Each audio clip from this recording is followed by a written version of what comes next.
Now, Mr. Miege, tell us about the Commission's thinking and plans for the way forward. Well, thanks. I think and good evening, everybody. First, I think the film and the speech, the previous speech, have said very well received. But let me try and go back and set some elements of context, a more general context, on which I think everybody would agree. And which explain also where we come from and what we try to achieve. We need energy. We need affordable and a steady flow of energy. We need a secure supply of energy. That's nobody would challenge that.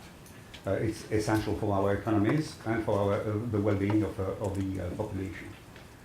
Second point, the energy landscape has changed dramatically and is changing every day. The conventional gas in Europe, for instance, is declining steadily. The technology has opened up new possibilities, and shale gas exploitation, given the estimates and with all the uncertainties on the estimates, but the shale gas potential in Europe would, according to the studies of the Commission, compensate for the decline of this conventional gas. But we have also issues as regards import of coal, which has been already triggered by the shale gas revolution in the US, without speaking about the problem of the cost of renewables or the problems of the linked with the acceptability of the nuclear industry. So energy is a complex system. Our leaders have agreed on a long-term strategy for jobs and growth, and energy has a very important part to play. And the current debate on energy prices and on competitiveness of energy-intensive industries is an illustration of that.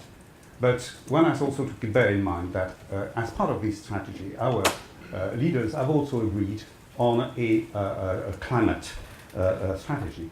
They have agreed that we need to make our economy much less dependent on carbon. And the latest IPCC report has underlined the urgency of action to reduce our carbon footprint.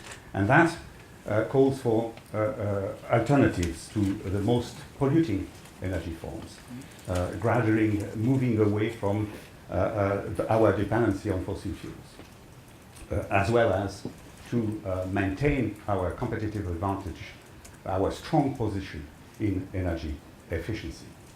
So that's part of the backdrop. And in this context, shale gas does look attractive on many grounds. It is a possible substitute to more dirtier fuels. It can improve our security of supply by compensating for our declining conventional gas, but also by enabling us to negotiate better conditions with some fairly dominant energy suppliers from abroad. And it also, and that's not trivial in the context of economic crisis, it's a potential source of public revenues. And we have, as we've heard, significant potential reserves. The problem is that these reserves that are technically recoverable needs to be confirmed, and to confirm these reserves you need to drill, and to drill you need to overcome the public opposition that was just described. It has raised high hopes in different countries, and it has also raised high concerns. I must point also from the very beginning that the choice of the energy mix is a responsibility of the member states. It's their prerogative, and some have already opted deliberately for exploring and exploiting shale gas. The UK and Poland are certainly case in points, the most advanced in that respect. On the other side, other countries, France in particular, Bulgaria, have imposed moratoria to the exploration and exploitation of shale gas. The concerns that have been raised as regards the potential environmental impacts are essentially linked to a technology. It's not the shale gas itself. Shale gas is gas.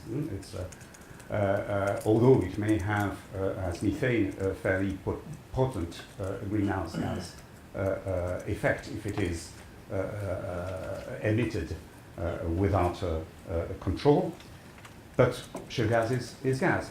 The main issue is fracking. And it's not low volume fracking, because there has been, as many industrialists and experts argue, there has been some significant experience with fracking in Europe, but with low volume hydraulic fracturing, especially for tight gas. So the concerns are raised by this high volume hydraulic fracturing and the combination of high volume hydraulic fracturing implying the use of large volumes of water and small volumes of additives and chemicals, but still significant ones. And the combination of that with directional drilling and the fact that you can go and frack the rock at a distance. This has raised concern as regards, as we heard, water pollution, but also in certain areas, the water availability. It has raised concern as regards emissions, fugitive methane emissions. It has raised concerns also as regards the use of chemicals, the potential community impacts on resulting from transport or the development of infrastructure. So, and some of these risks have cross-border dimensions. Also, the population have perceived, to a certain extent, an insufficient level of precaution, insufficient level of transparency, and possibly insufficient level of consultation applied to these activities. The fact that there is very limited experience as regards shale gas in Europe does not help reassure people. And this needs to be addressed. So what we have tried to do as at Commission level is to look at the different options that we had and to look at the shale gas from both the competitiveness, economic viewpoint, climate viewpoint, and environmental viewpoint, to look at what the risks were, whether the existing legislation was sufficient or needed to be complemented, and also at what were the possible measures to mitigate those risks. And there are, we have been helped by the fact that most experts agree on simple set of measures, those golden rules that the International Energy Agency has published, where again, provided a number of measures are taken and a number of regulatory good practices are undertaken, these risks can be mitigated and can be reduced. So that's what we have looked at. As regards the EU legislative framework, what we, the conclusions we came up with was that this framework does apply, but we had, but it does not necessarily fully address the specific impacts and risks associated with fracking. And as it was designed before the shale gas so-called revolution, and before the technology became widely available. And so member states have started to interpret this legal framework in fairly different ways. And that has resulted in, and some of them are developing their own set of legislation to complement the EU acquis. And this has led to a fairly fragmented and complex operating framework. So basically, looking at all that, we have come to the conclusion that the environmental legislation that applies has got a lot of, well, contains a number of ambiguities which need to be lifted, and also contains, do not necessarily cover all the risks. For instance, the Water Framework Directive indicates that there should not be direct discharge of pollutants into groundwater. Does that mean that shale gas exploration and exploitation is forbidden? No. But it means that a number of measures need to be taken to ensure that this is not the case. However, the Water Framework Directive does not provide any indication on how this should be done. Whether or not the fracturing fluids remaining underground should be considered as waste is the question that has been raised by several actors. Whether or not we can use, under the current legislation, the fracturing, the flowback water and reuse it, this is a legal clarification that the industry has asked us to make. As regards the unaddressed issues, then we have a number of gaps or grey areas, grey zones. All the experts from the EA argue that we need baseline monitoring. One of the important elements is to ensure that prior to drilling and fracking, you have a good baseline monitoring of the status of water, of your soil, and of the other environmental conditions. There is no instrument yet that provides for this baseline monitoring. This is left to the discretion of permitting authorities at national level. There is currently no obligation to do any kind of underground characterization before drilling and exploiting or exploring shale gas. Again, this is a very generic obligation under the Mining Waste Directive, if that Mining Waste Directive applies. So I could multiply the number of examples of where we have some legal ambiguities, where we have also no means to ensure that good practices are generalized and systematically applied. So basically, on that basis, the Commission has looked at different options. Not doing anything, which is the baseline, but that is a non-option. But it helps compare the cost and benefits of what we could propose as regard the other options. The second option we've looked at is guidance, just developing a set of rules building on the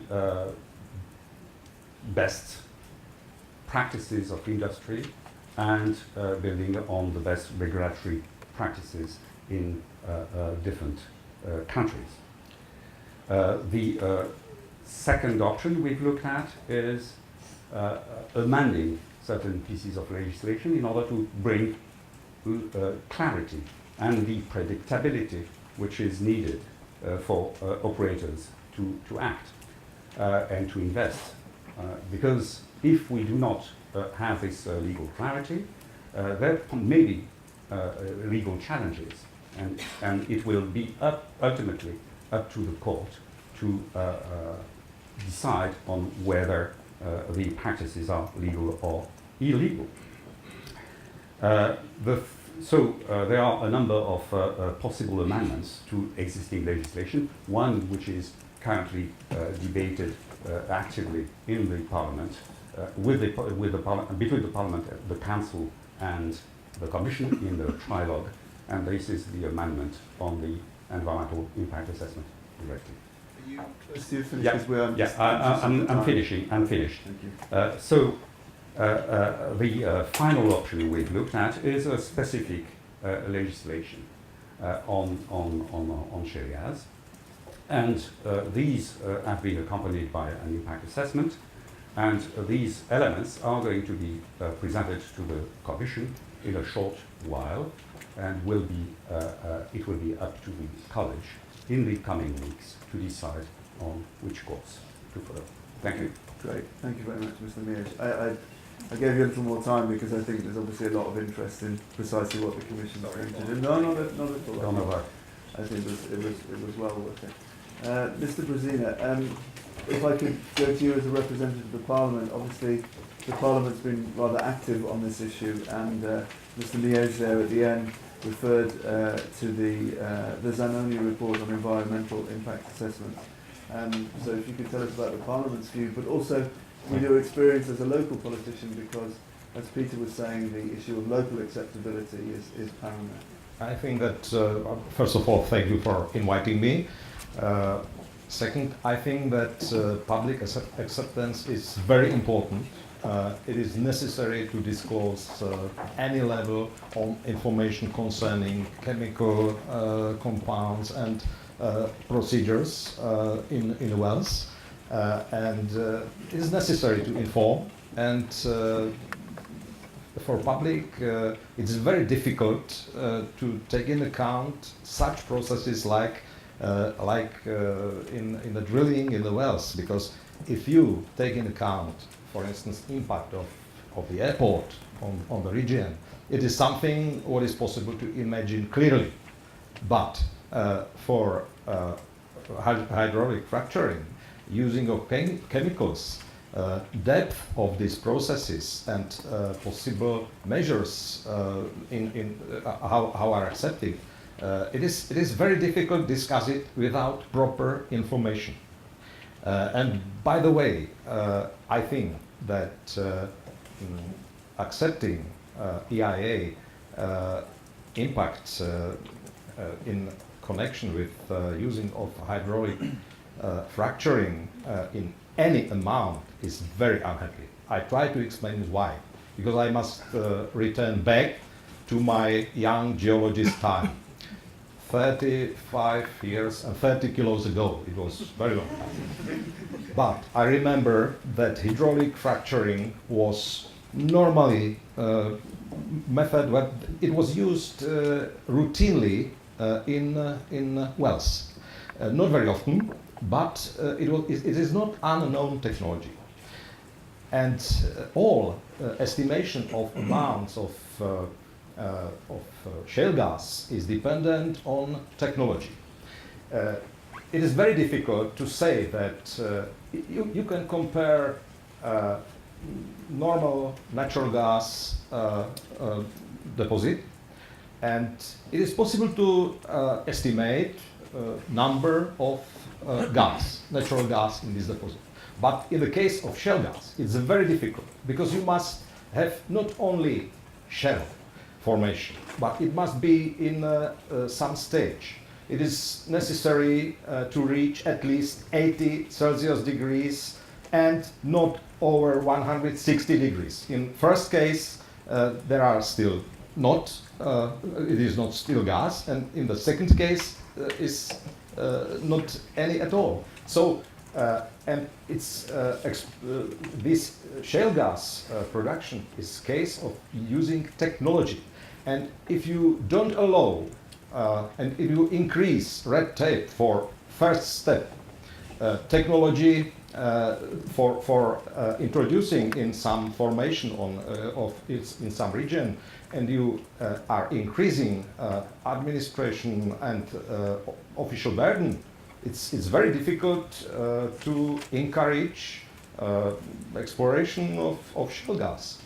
We are very delayed maybe 10 or more than 10 years, 15 at least, because US has a big experience. We have no sufficient, we have 1/4 at least of technology necessary for such things. We have no qualified, very limited resources of qualified people. It is necessary to encourage it, not building any other barriers. And it is, I think, a question of European approach. I think that in our report we are asking from, I mean, the Tzabala report, we are talking about some problems. I think that first of all, the clear message is respecting of subsidiarity, because we all in European states, we have a little bit different legislations. And I think that legislation is, by the way, a very important step in US, because there is connected ownership of land with ownership of mineral resources. It is totally different in Europe. In the first case, in the United States, it encourages exploiting of shale gas. In European case, it has no practical, in many times, no practical impact on owners of land. And I can give you an example of Poland and Czech Republic. In Poland, it was possible to drill under Polish legislation. In Czech Republic, it's still not possible because we have not sufficient part of water legislation in our legal framework around it. So, first of all, it is necessary respect subsidiarity.